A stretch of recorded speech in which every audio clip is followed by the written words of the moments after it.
1969 fue un año que quedó marcado por el verano del amor y por toda la música que salió durante esos 365 días.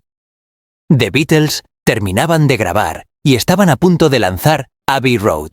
David Bowie estrenaba Space Oddity. Led Zeppelin debutaba con su álbum homónimo. Frank Sinatra le presentaba al mundo My Way. Y en México, el príncipe de la canción, José José, grababa La nave del olvido. Pero en medio de todo este boom musical, hubo una banda que llegó para cambiar las reglas del juego. King Crimson.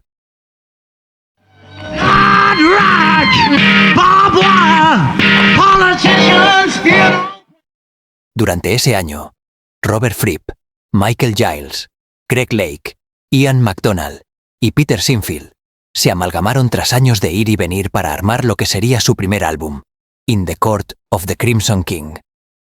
En él pusieron todo de sí mismos para entregar un disco que fuera de acuerdo con la época, sin caer en el típico sonido rock and rollero y psicodélico que las bandas tenían en ese entonces. No querían ser una más del montón, vaya. Y eso se nota a lo largo de las 5 canciones largas que compusieron y con los 42 minutos de magia pura que presentaron ante el mundo. La grabación de In the Court of the Crimson King fue un proceso interesante y complejo. El álbum se grabó en los estudios Wessex Sound Studios en Londres, con la producción a cargo de King Crimson y el ingeniero de sonido Robin Thompson. La banda experimentó con diferentes técnicas de grabación y producción para lograr el sonido innovador que caracteriza al álbum. Utilizaron equipos de estudio de vanguardia para la época, incluyendo grabadoras de cinta de alta calidad y equipos de mezcla avanzados. Durante las sesiones de grabación, los miembros de King Crimson, liderados por Robert Fripp, trabajaron meticulosamente en la composición y arreglo de las canciones, buscando capturar la visión musical que tenían para el álbum. La atmósfera en el estudio era creativa y colaborativa, lo que permitió que las ideas fluyeran libremente. El resultado fue un álbum que desafió las convenciones musicales de su tiempo y estableció a King Crimson como una fuerza innovadora en el panorama del rock progresivo. King Crimson no inventó el rock progresivo, eso lo tenemos que decir, pero ciertamente fueron los que popularizaron el género y lo elevaron a la 10ª potencia. Todo este caos bien pensado comienza con 21st Century Schizoid Man.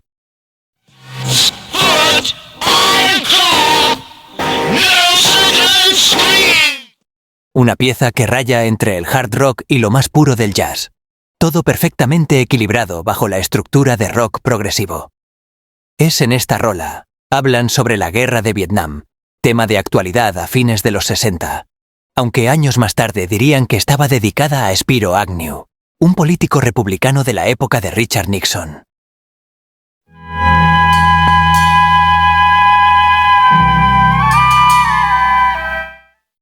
Un suave sonido de flautas nos introduce al dulce viaje de I Talk to the Wind, una de las rolas más relajadas de su carrera, en donde podemos escuchar en todo su esplendor la guitarra de Fripp, haciendo figuras casi imperceptibles, mientras que la voz de Greg se presentaría para sumergirnos en una reflexión existencial sobre dejarnos llevar por el viento y volar como plumas por el aire.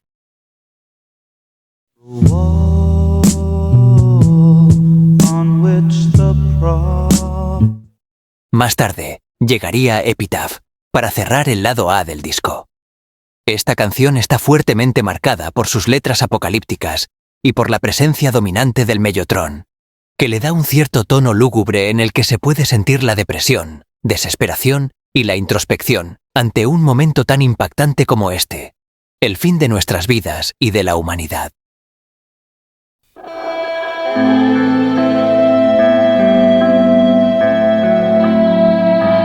Moonchild se presenta ante nuestros oídos como una canción que musicalmente podría ser una continuación de su antecesora, pero dentro guarda un nivel de complejidad enorme.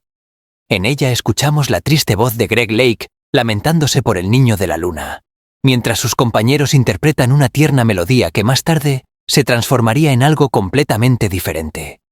Un cántico un tanto blusero a aquel pequeño que se encuentra perdido en el inconsciente de King Crimson.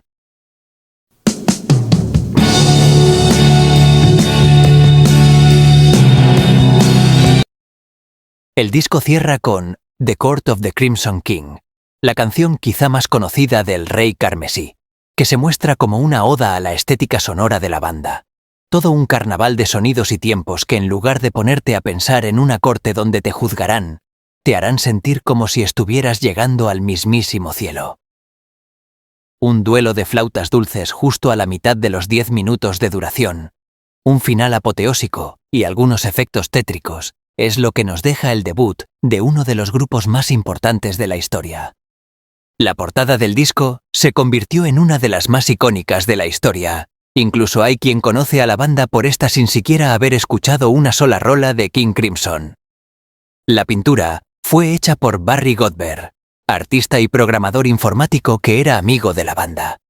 En ella vemos una cara gritando, que supuestamente representa al hombre esquizoide del que hablan en la canción abridora, mientras que la de adentro nos muestra al Rey Carmesí.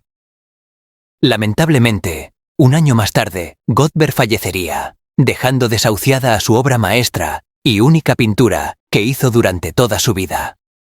Pero no se preocupen, ya que años más tarde, Robert Fripp la rescató del terrible lugar donde estaba y ahora está en su colección, donde la valora como lo que realmente es, un tesoro visual y de la historia de la música. Al final, King Crimson nos entregó un disco difícil de digerir, pero que tras varias escuchas puedes ir distinguiendo todos los instrumentos, texturas sonoras y voces que incluyeron. Es uno de los trabajos más completos de la banda, lírica y musicalmente, donde reflejan por completo el espíritu de esa época, donde además de existir el movimiento hippie, había incertidumbre sobre el futuro. Aunque no duró mucho esta formación, y Robert Fripp tomaría el control creativo de la banda, In the Court of the Crimson King, nos demostró que se podía hacer algo más interesante en esa época, llenando nuestros oídos de estruendos sonoros, pasajes ambientales, jazz explosivo y letras bien pensadas. Todo un viaje completo que puedes hacer con solo conectar tus audífonos y, si tienes el disco, ponerlo mientras te relajas.